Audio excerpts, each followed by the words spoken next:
ఇక ఆ మీటింగ్‌లో జడ్చర్ల ఎమ్మెల్యే అనిరుద్ రెడ్డి ఈయన ప్రభుత్వం పైన, ముఖ్యమంత్రి పైన బాగా దాన్నేమంటారు వ్యతిరేకంగా ఉన్నాడంట ఈయన. ఈయనేమంటారు 4 గ్రామాల్లో సీలింగ్ భూములు కోల్పోయిన వారే మళ్ళీ ఆ భూములు వినియోగించుకుంటున్నారు. ఎన్నికలప్పుడు ఆ గ్రామాలకు ప్రచారానికి కూడా రానివ్వలేదు. ఒక్కొక్క గ్రామంలో 40-60 ఎకరాల వరకు ఉంది. ఆ భూములను స్వాధీనం చేసుకొని అర్హులకు ఇవ్వాలని కోరినా పట్టించుకోలేదు. మొత్తం 3 అంశాలను ప్రస్తావించినట్టు సమాచారం. ఆ వివరాలను సీల్డ్ కవర్లో ముఖ్యమంత్రికి, ఉప ముఖ్యమంత్రికి, పిసిసి అధ్యక్షుడికి, పార్టీ వ్యవహారాల ఇన్ఛార్జికి అందజేస్తారని పేర్కొన్నారు.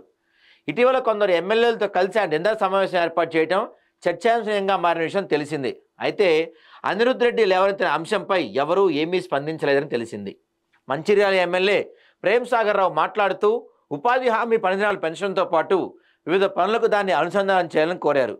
తొంగతుర్తి ఎమ్మెల్యే శామ్యూల్ మాట్లాడుతూ ఎస్సీ వర్గీకరణ అమలు చారిత్రాత్మకమని, 3 దశాబ్దాల కళ నెరవేరిందని పేర్కొన్నారు.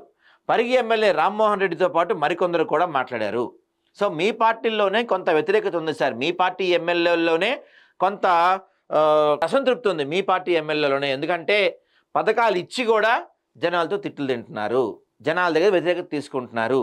ఎక్కడ తప్పు జరుగుతుంది, ఏ విషయంలో తప్పు జరుగుతుంది, ఎందుకు తప్పు జరుగుతుంది, ఈ అంశాలపై ఒకసారి మీరు క్లియర్గా ఎనాలిసిస్ చేసుకొని ముందు ఏది ఇంపార్టెంట్, ఏది తర్వాత, ఏది ఇస్తే మనం జనాల్లో మంచి పేరు వస్తుంది, జనాల మనసు గెలుచుకోవాలంటే ఏం చేయాలి, ఇలాంటి అంశాలు మీరు మాట్లాడుకొని మీరు చేసుకొని చేయకపోతే మాత్రం కష్టమే కాంగ్రెస్ పార్టీ.